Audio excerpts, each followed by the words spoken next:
Olá, sejam bem-vindos aí para a nossa aula de Biologia. Eu sou o professor Daison Jardim e vamos ver o que temos na nossa aula 13, que é de revisão e avaliação. Então, caderno e caneta na mão e vamos para a nossa aula.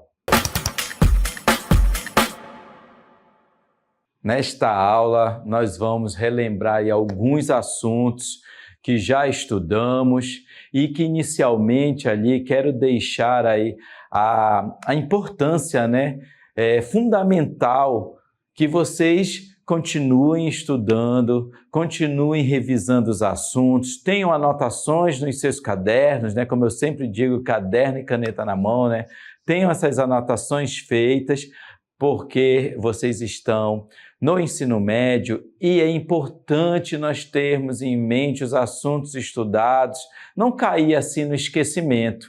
E inicialmente nós vamos ver aí sobre as características dos seres vivos. Tá? Então vejam que os seres vivos, já deixando para vocês aí a lembrança que os seres vivos, eles possuem tanto podem ser seres procariontes quanto eucariontes, tá? Eles precisam ter uma organização celular.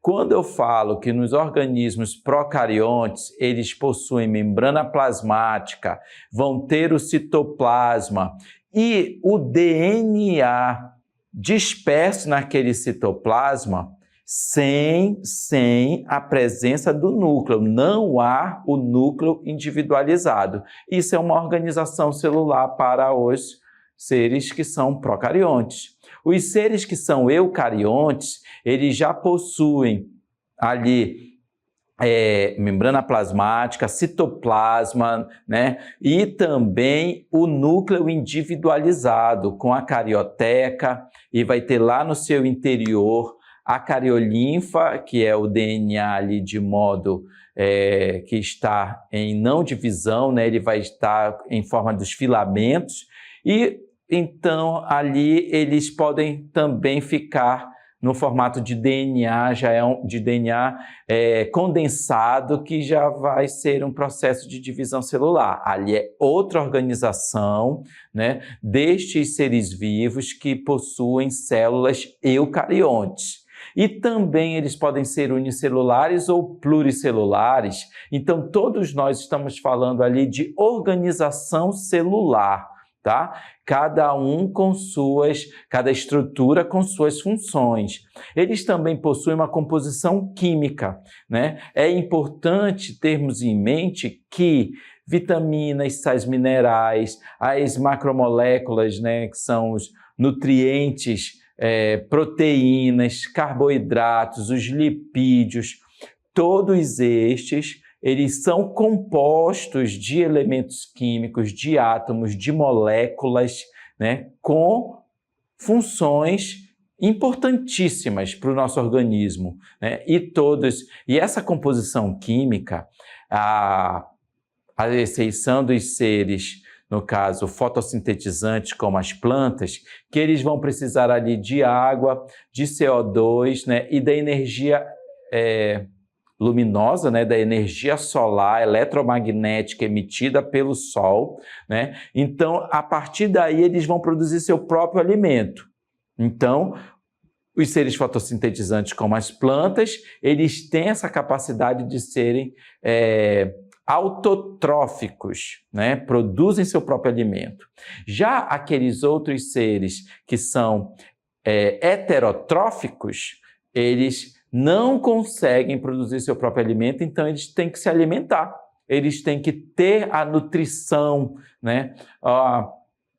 Para extrair desse alimento os nutrientes, a composição química que vai compor o seu organismo. E todos estes elementos, eles participam de reações químicas, né? Essas reações químicas, o conjunto dessas reações químicas é chamado de metabolismo. Então, nutrição e metabolismo também é uma característica dos seres vivos. A homeostase é o equilíbrio destes processos metabólicos, dessas reações químicas que vão acontecer no organismo, tá? Então, a partir do momento que um organismo ele não está em homeostase, então ele tem a alteração do funcionamento normal do seu corpo, né? E a partir daí ele vai ter um processo de doença, né? Ou então, se forem invertebrados, por exemplo, pode causar a morte. Nós, seres humanos, quando nós estamos em processo de doença, quando essa homeostase é quebrada, nós procuramos consultas médicas, nós procuramos aqueles tratamentos, né, medicamentosos para poder restabelecer o equilíbrio do nosso organismo. Então é importante aí também essa característica aí para a manutenção da vida dos seres vivos. E assim, uma outra, né, característica é de crescimento e desenvolvimento. Todos nós saímos de um tamanho muito pequeno para poder chegar aí ao tamanho que nós temos, desde o embrião até o tamanho que nós temos hoje. Isso é crescimento e nós precisamos, nesse processo de desenvolvimento, ter a alimentação, tá? Para conseguir atingir o desenvolvimento do organismo e se reproduzir. A reprodução e hereditariedade é uma outra característica, tá? Que é transmitir aos descendentes, né, as suas características genéticas. Irritabilidade é um movimento que nós temos de reação aos estímulos do ambiente, aos estímulos externos que são captados por nosso organismo. Então, por exemplo, com picadas de inseto, nós vamos ter uma reação de defesa. Quando nós temos a luz acesa em um ambiente, nós vamos olhar, né, a nossa visão vai ficar em direção àquela luz. Isso tudo é um processo de reação que nós temos ao ambiente e também de movimento, de defesa, por exemplo, ou movimentos de predação, movimentos de fuga, né, desses predadores, das presas. Nós temos os movimentos de locomoção do nosso organismo, também é uma característica dos seres vivos. E outro, aí por último, é evolução e adaptação, que isso aconteceu ao longo de milhões de anos para que ocorresse ali, a partir de um ancestral comum, toda a evolução das espécies que existem na Terra, de toda a biodiversidade, tá? Então, todos estes são características dos seres vivos. Nós temos também os níveis de organização, vejam aí, e eu quero comentar com vocês que os níveis de organização dos seres vivos, todos estes aqui, vão compor as células. E o conjunto de células vão formar os tecidos, o conjunto de tecidos vão formar os vários órgãos, o estômago, o coração e todos os outros. Os vários órgãos vão formar os sistemas e todos os sistemas, sistema respiratório, digestório, excretor, nervoso, linfático, circulatório, locomotor, enfim, vão formar um organismo como um todo. Então, nós temos aqui que os níveis de organização dos seres vivos é essa complexidade que é formada a partir das estruturas que compõem esse ser vivo. Tá? Então, nós temos aí como um importante passo, né? Olha só, os átomos formam as moléculas, moléculas formam as macromoléculas e organelas, todas essas vão estar no interior das células. O conjunto de células vão formar os tecidos vão formar os órgãos, e o conjunto de órgãos vão formar os sistemas, e o sistema vão formar o organismo. Aqui nós estamos com exemplo, os seres vivos. Os seres humanos, mas todos os seres vivos, a partir dos seres pluricelulares, vai ter aí uma complexidade dessa natureza, tá? Nós também, a partir dos organismos, tem também os níveis de organização que vão formar os ecossistemas, né? Então, nós temos que esses seres, vários organismos vão formar as comunidades de espécies, várias comunidades de espécies vão formar as populações, e essas populações vão formar todos os ecossistemas de seres bióticos, abióticos, né? Os abióticos é terra, água, ar, que vão dar suporte para a sobrevivência dos seres bióticos, todos aqueles que têm vida, sejam micro-organismos e todos os outros seres vivos presentes aí na natureza. Tá? Nós também vimos e vamos relembrar agora sobre a importância da água. Veja aí que a água é essencial para todas as formas de vida na Terra e ela desempenha uma função importante ali no funcionamento dos organismos. E nós vamos ver agora o quanto que essa água é escassa na natureza, né? No ambiente, tá? Então a água, ela tem ali uma distribuição a partir desse todo, né, da distribuição no planeta Terra. Então, 70% do planeta Terra ele é coberto por água, mas essa água, 97% é salgada e apenas 2,5% é água doce. E da água doce, nós temos aqui, que ela 68% está presente em forma de gelo, ou seja, indisponível para o consumo humano, e mais ou menos aí 31% é uma água doce líquida. E dessa água doce líquida, nós temos aí que 96% estão em águas subterrâneas e apenas 4%, pessoal, está disponível para consumo humano. Olha só o quanto é escassa a disponibilidade de água e nós não podemos perder essa qualidade da água para a poluição, porque ali não é mais possível, a não ser que tenha tratamento dessa água, mas é muito mais caro tirar a poluição para ter o consumo humano. Vamos ver as funções da água, em que ela é solvente universal, ela permite a dissolução e transporte de substâncias dentro do organismo, ela tem a participação em reações químicas, né, metabólicas, tá? Como a fotossíntese e a respiração celular, participa da regulação da temperatura corporal através do suor e da evapotranspiração e também na manutenção da estrutura celular e lubrificação dos tecidos. Nós estamos vendo aí, vimos sobre a água, mas também tem, né, a participação das vitaminas como fundamentais no nosso organismo. São compostos orgânicos essenciais que desempenham papéis importantes no metabolismo e na saúde. E eles são divididos em tipos. Existe uma classificação dessas vitaminas. As vitaminas, elas podem ser lipossolúveis, quando são solúveis em gordura, né, e armazenadas no organismo. E aí nós temos a vitamina A, D, E e K, chamado de ADECA, né, lipossolúveis. E tem as vitaminas hidrossolúveis, que são aquelas que são solúveis em água e não são armazenadas em grandes quantidades, tá?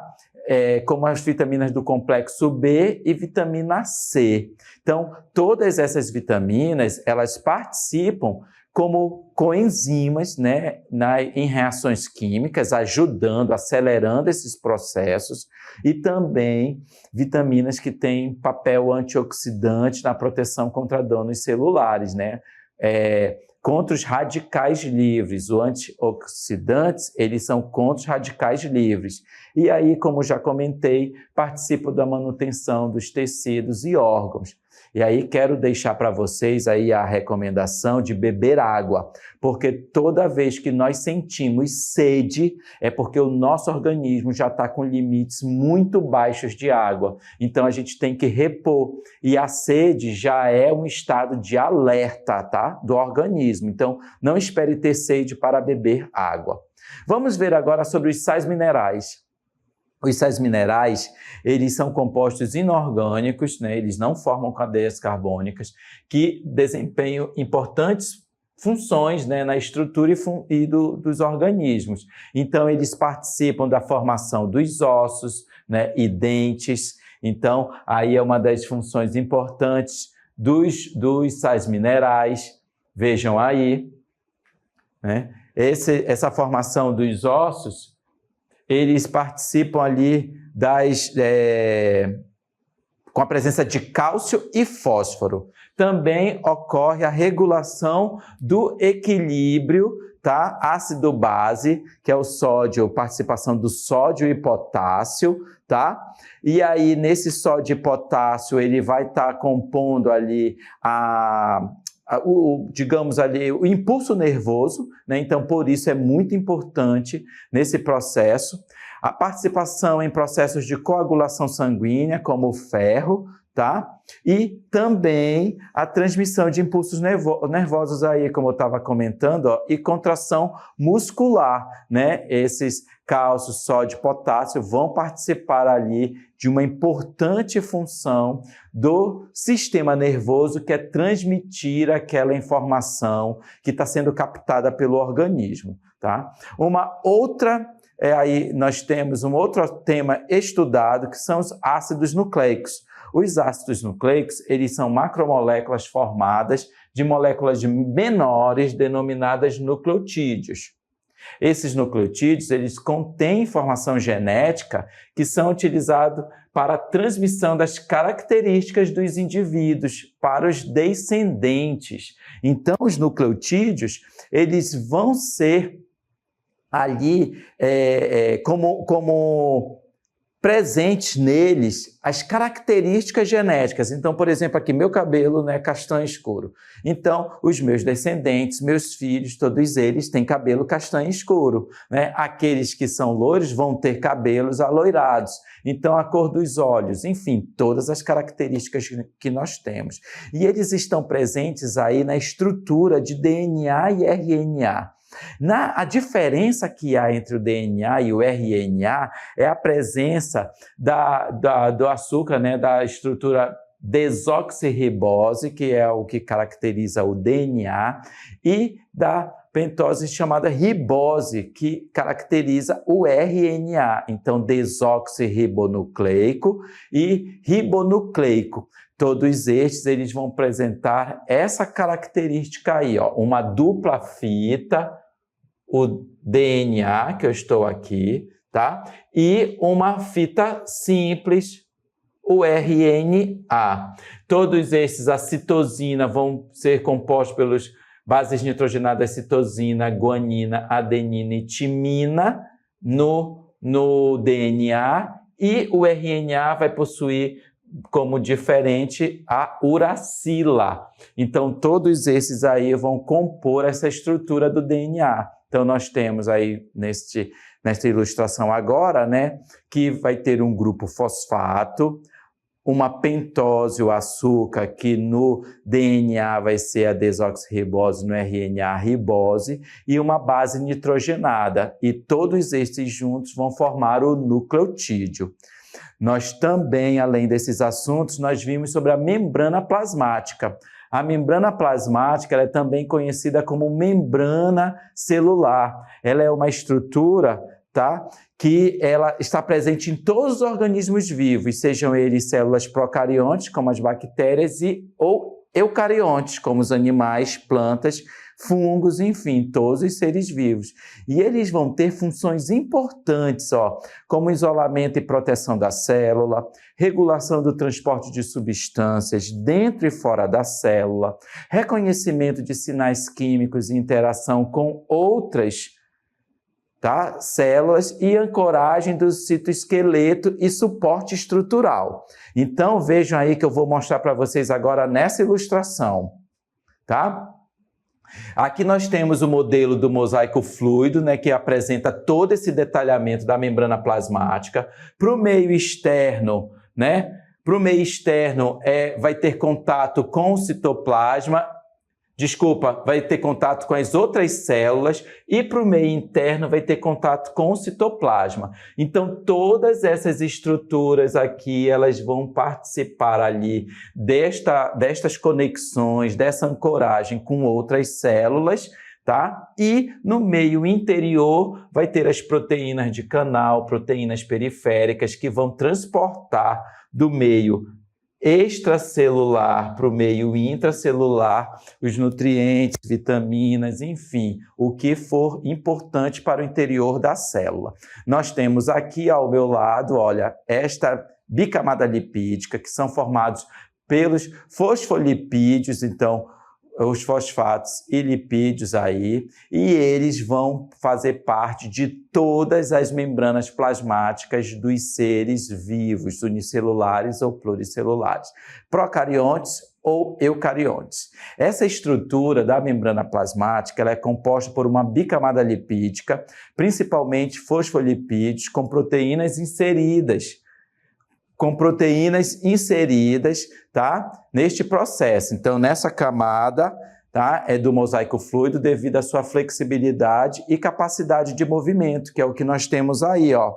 A maior concentração neste vídeo, vejam aí, tá, é do meio extracelular, ele é composto por essa bicamada lipídica, membrana plasmática, e também no meio extracelular vai ter aí estes solutos, tá? E aí, por meio da passagem da membrana plasmática, eles podem ir para o meio intracelular, ou de maior concentração ou de menor concentração. Então, aí é só um detalhamento para você ver sobre a membrana plasmática, tá bom? Então, esta foi a nossa aula, né? Nossa revisão e tchau!